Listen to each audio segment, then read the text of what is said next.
Good afternoon, everyone, and welcome to the special series of KnowTalks live from the Abu Dhabi International Book Fair 2025, brought to you by the United Nations Development Programme and the Mohammed bin Rashid Al Maktoum Knowledge Foundation. KnowTalks is our signature series where we invite thought leaders and change makers from all over the world to challenge how we think, how we act, and sometimes how we speak. And today's session could not be more timely or more powerful in a world that is flooded with words in meetings, in posts, in everywhere, in podcasts, emails. And we are asking a bold question today. What if the real power lies in saying less but meaning more?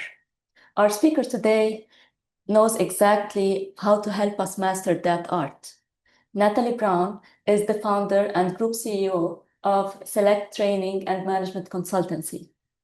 And she has over 20 years of experience coaching Fortune 500 leaders, transforming teams, and helping executives make every word count. She is here to show us that speaking less isn't about saying nothing. Please join me in welcoming the incredible Natalie Brown. Natalie, thank you. Thank you very much, Stephanie. So welcome, ladies and gentlemen, to today's talk on speaking less and meaning more. And I think in Stephanie's introduction, we are constantly surrounded with noise. We're constantly surrounded with millions of messages all day, every day. We're now in a world where we can be contacted 24/7. But what does that mean? Today, we need to make sure that what we say actually matters. And in the moments that we feel real heard and connected, this is what I want to focus on. As I'm talking to you now, an illusion that communication has actually taken place. We need to really think about this. So to start with, let's really ask ourselves a question when we are communicating. What matters most to you when you speak? So I'd like a member of the audience, feel free to put it in the chat box. Could somebody please finish this sentence for me? When I speak, I want people to, anybody, shout out, tell me. What matters to you when you speak, you want people to? Now, thank you. Some of you have said understood. Some of you have said you want to be heard. You're not alone out there. When we actually speak, we do want people not only to understand us and hear us, but we want to feel connected.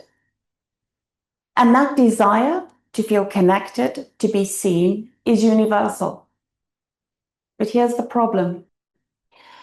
What we're trying to do is to get there using more words.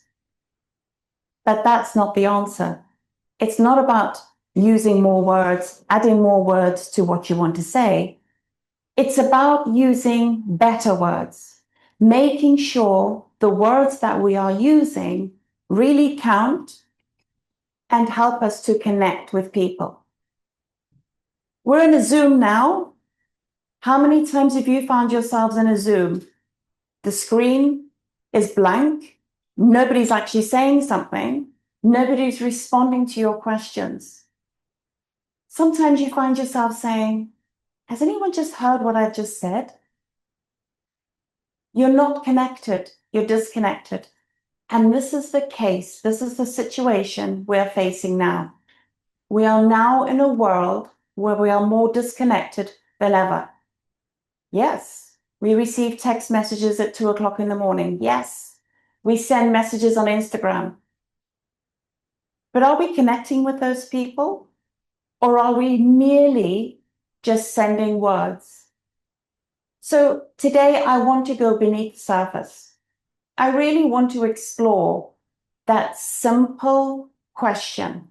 What does it really mean to speak less and mean more? And I'm going to be uncovering 4 truths that in my perspective really do matter if we are going to be speaking less and meaning more. So my first truth is waiting and wanting to be understood. What does it mean? When we want to be understood, we don't just want somebody to speak to us. We want somebody to really hear what we're saying. And in life, as a parent, as a leader, we can write speeches, we can stand up and give talks. But are we connecting really? Because there's a big confusion. People think when they're talking, they're connecting. So we need to find and ask ourselves, when we're connecting with people, are we giving advice when really what they needed was empathy? Are we offering solutions when really what was needed was silence? And do we find ourselves just talking aimlessly to fill space instead of actually feeling it? What people really want, they want the quality of your presence. Because it's when we as parents, as leaders, give people the quality of our presence, where they feel heard, understood, and connected, we can watch them open up. We watch them grow, and we watch them thrive. Now, this brings me to my second truth. If you ask any of my family, my friends, it's something that I struggle with. I'm a work in progress when it comes to silence. I don't do very well. But when I talk about silence, I'm going to give you the bright side and the not so bright side of silence. The challenge that we face in everyday life is when there is silence, rather than listening and feeling okay with it, not jumping in to fill that silence, we try to fix it. We think, oh, somebody's been silent. We need to fix them. We start advising. We start interrupting. When really, to prove we're listening, we start by responding. But when we talk about silence, we must really look at the way we measure listening. Listening is not waiting to speak. It's waiting to understand. There are some people that rush into wanting to fill those spaces, those empty, quiet spaces. But when we do that, we often find that we dilute our words. Because when we do dilute our words, that's when less becomes more. So we really need to take a step back and ask ourselves, when somebody's talking to us, are we listening? Or are we waiting to respond? We're waiting to speak. As leaders, as parents, I'm sure we've often found ourselves walking away from a conversation, barely having said anything, yet we felt understood, we felt connected. Often we don't remember the loudest person in the room. We often remember the person who really saw us, who really listened to us, heard us, and the person that said, hey, I hear you. So when we're looking at silence, think about it. Are we using silence? Are we using it to communicate? Because very often, silence is confused with the absence of noise. When we're in a quiet room, be careful, because even if you're in a quiet room and people are not talking, ask yourself, does this mean agreement? Because sometimes a quiet room could mean fear. It could mean everybody's disengaged. It could mean voices that don't feel safe enough to be heard. We have to be thinking more about the silences. And as leaders, we need to learn to listen, not just to what's being said, but more importantly, about what's not being said. And that's why, as leaders, we have to really be open. We have to think about when somebody stops speaking. You don't just lose their words. Sometimes you lose them. Am I speaking to connect, or am I speaking just to fill space? Let's start thinking about how we are connecting with people. Let's start thinking about whether our words, how we communicate with people, is connecting with them. So I'm going to ask you to support me here a little bit with a little bit of engagement. Here's a low-tech activity for us. What matters most to you when you speak? I'm going to say 4 words. When I say the word that you reflect and resonate with, raise your hand. So when you speak, do you want to be heard? Do you want to be understood? Do you want to be respected? And do you want to be remembered? Think about this for a second. When you are talking and you are wanting that other person, the receiver, to be connected with you, we do want them to actually understand what we're saying. But the problem is, we don't walk around with big neon signs above our head saying, hey, listen, I want to be respected here, or I want to be understood. As I'm standing here talking to you, I'm making an assumption that you are understanding me, you are connecting me, and you hear me. Which brings me to my next truth about communication, assumptions. When we make assumptions, we really make a lot of mistakes about what we expect somebody to want. And if we think about when we're talking to family, friends, or colleagues, are we speaking and assuming that we've been clear? As I'm speaking to you now, in my mind, I'm very clear. But am I making an assumption that my clarity is also felt by you? When I text messages to you, I'm assuming that you've understood them. You know exactly what I mean. And when I say something kind, I am assuming that you felt it. So when we make assumptions, we are also thinking about how the other person is thinking, how the other person is feeling. And this can sometimes lead us to an emotional gap. Because I said it, you heard it. Because I explained it, you got it. Because I showed up, you supported it. And this is one of the biggest gaps in communication. That quiet space between what we intend and what the other person experiences. Because when we really think about what's happening, we need to realize that just because I'm present, it doesn't necessarily mean that I've communicated with you and I've got a connection. And just because I'm speaking, it's not the same as understanding. We need to be aware of this, and we need to ask ourselves, when we are talking and when we are present in a Zoom room, in a meeting with our children, are we truly connecting with them, or are we just speaking?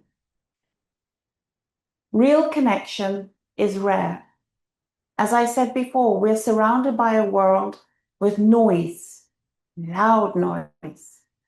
We have to cut through all the clutter and understand that just being there doesn't make the assumption that we are connecting with people. Because most of the time, we don't realize we are assuming connection just because a sound was exchanged, just because words came out of our mouth. We have to ask ourselves, are we connecting or are we just communicating? Which brings me to my next truth about communication, feelings. How does it feel when somebody has made an assumption that you understood the text message, that you understand what they mean? Those feelings are things that we need to consider. The thing is, feelings are not just words. It's how you make someone feel. And after you've said the words, they fade. It's that aftertaste that lingers. It's how you made someone feel. There's a leadership saying which says, talk is cheap. Well, couldn't be farther true than that. Talk is cheap. I've come across people who are able to put fantastic presentations together, do fantastic speeches, write brilliant emails, write reports. Yet, when we really think about it, as leaders, as parents, the empathy and the emotional intelligence are what really matters. They are not nice to have, they are power skills. We think about emotional intelligence, being able to read the room, being able to see what somebody means, being able to control our own emotions. And when we think about empathy, thinking about walking in someone else's shoes, they shape your culture, they shape commitment. And here's quite a painful truth. They even shape the way people talk about you, especially when you're not in the room. Because you see, ladies and gentlemen, words, they disappear. They're like vapor. They rise, they vanish, but the emotional aftertaste is what stays. And when we talk about feelings, we need to be thinking and asking ourselves, is it how you're making people feel? Here's something important to remember. When you are communicating, are people feeling safe when they're with you? Are they feeling seen by you? Are they feeling inspired because of you? What emotional aftertaste are you leaving behind? Think about it. Because if that emotional aftertaste is fear, we need to think about the way we're communicating and connecting. Or is it trust? Is it distance? Or is it connection? Is it obligation? Or is it inspiration? Think about what people think about you after you leave the room. In the words of Maya Angelou, I think this quote is very pertinent to draw to an end of KnowTalks. People will forget what you said. People will forget what you did. But people will never forget the way you made them feel. So the next time you're communicating with someone, ask yourself, have I made that connection? Am I making an assumption that that person has heard me, has understood me? And do I feel comfortable with the silence? Because it's only when we have truly connected with someone do we feel comfortable with the silence. So, ladies and gentlemen, speak less, mean more. Because when your words carry weight, people lean in. And when you stop talking just to fill the room listens. So let's start speaking less and meaning more. Stephanie, over to you. Thank you so much, Natalie, for that brilliant and refreshing presentation and for reminding us that sometimes maybe we need to pause and think about like what we want, how we want to be, if we want to be heard, respected, remembered, what feelings we want to create, all of these things. Thank you so much. And now it's your turn.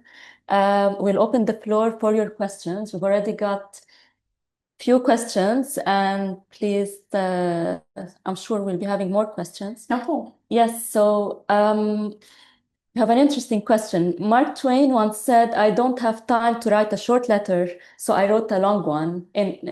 So I wrote a long one instead." Why do you think brevity is so hard today, even though we all crave it? I think it comes down to those assumptions. You know, when we're communicating, I always say less is more. It's just we are talking to someone and we make an assumption based on that person's body language that maybe they haven't understood me. Maybe I need to add more words. And we're scared of those silences.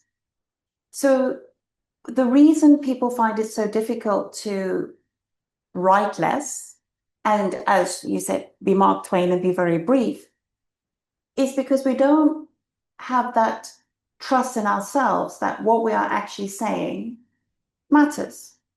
We don't need to write a whole book to say a few words and to communicate a few words. And it also comes down to that connection. If I connect with someone, you can see what I mean by just looking at my face. If I have connected with you, you will understand just by a few of my hand gestures. So when we're in a room full of people, let's start connecting with them rather than making those assumptions and filling the silence with just words. Fantastic. I'll try to link that to the emotions and the emotional intelligence from an emotional intelligence angle. And since you coach a lot of C-suite, like C-level executives, is there a pattern you have noticed? Like, do more words usually cover up fear or confidence? When you walk into a room as a C-level executive, the most important thing you need to have is self-awareness. Self-awareness of your surroundings, self-awareness of what's happening, and that self-confidence. And if you are self-confident by saying just 2 or 3 words, but powerful words, words that actually help to connect with the audience, this says a lot more than just rambling on a long speech. So I often coach my clients in, let's talk, communicate, but also let's leave time for those silent periods where it helps people to really understand what you've just said. To digest. Absolutely. And don't make assumptions that everyone in the audience has understood. So use simple words and clear words. Very, very important. What's one question leaders should always ask themselves before they open their mouth? What's one question leaders should always ask themselves before they open their mouth? Is this the right time? Is this the right time for me to speak? Should I keep quiet? Yes. Because the noisiest person in the room is not always the person that you remember. And sometimes by being quiet, you're actually listening to what's not being said. So remember those 2 edges of silence. We don't want to create an atmosphere where the silence means fear and a lack of trust, basically. Thank you. Of course, we have a question about AI. So with AI writing more emails, reports, and even poetry now, what human communication skill do you believe will become even more valuable in the next 5 years? Okay. So I often get asked about AI. Oh, is AI going to replace our job? Is AI going to replace me? AI won't replace you as long as you upskill yourself, as long as you embrace AI and you keep up with the times. So I don't doubt that in, let's say, 18 months, I will be holding meetings with robots. The one thing, though, that I am doubtful as to whether AI or robots can ever offer me is that level of emotional intelligence, the social intelligence people bring to the table. You know, AI is only as good as the information that you put in, right? So we have to ask ourselves, is it possible for a robot to think exactly like a human? And how can I stay up with what's going on, what's happening around me? Because I don't want to be in a situation where I'm being replaced by a robot because I didn't keep upskilling myself. Yes, thank you. Now imagine if we had a word budget. That's an interesting question. 100 words per day maximum. How would that change how companies work, how teams connect, or even how families interact? Well, the world would be a lot quieter. Let's put it that way. Yeah. And if we think about times of COVID, we were having a lot of Zoom meetings. We were having a lot of sending a lot of emails, etc. If there was a word budget, I think a lot of the fluff would disappear. And I also think people would be very, very direct. At the moment, when we need to send a negative message, we fluff it up by some fluffy language. That wouldn't be the case. We would need to be very direct, to the point. And I think a lot of us would be on energy savers, really thinking about, is this word needed? Can you imagine the emails? But then there's the other side of those assumptions. So if we send an email or we send a message that is 3 words, did that person understand what we meant? Is there a lot of lost in translation? We have to then think about the assumptions that could be happening with that when we're working on that word budget. But it's a great question. Yeah, thank you. And thank you for the person who asked it. Trying to go through the questions. So yes, studies show that the average person says around 16,000 words a day. That's correct. Yes. But how many of those words do you think actually land? If you could give us one word diet tip, what would it be? One, sorry? Word diet tip. Okay. So think about how many words children say. Mm. Okay. I'm assuming we're talking about adults here. I would say about 20% is actually understood and landed. And a diet word tip would be use AI. Mm. So if you're going to send a message verbally, if you're going to be delivering a presentation, put it into AI and ask AI to reduce the fluff and add the silences. So being on a word diet, something I don't think I would ever be able to cope with. Silence is very difficult for me. I like noise. But when we're talking about really being direct and to the point, if we think about lawyers, if we think about doctors, they're very careful with their words. They could say 100 words and they can say 3 or 4 words. They would mean the same. So ask yourself, are the words that I'm using understood, understandable by everyone? And am I leaving a lot out for that lost in translation, those assumptions? But more importantly, we also discuss feelings. How am I making the other person feel if I reduce my words considerably?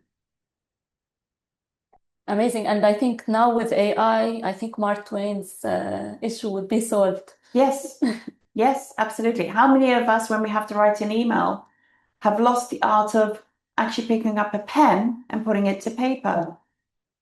ChatGPT, Exactly. Copilot, all Yeah. of these softwares that are around us now are the ones that we use.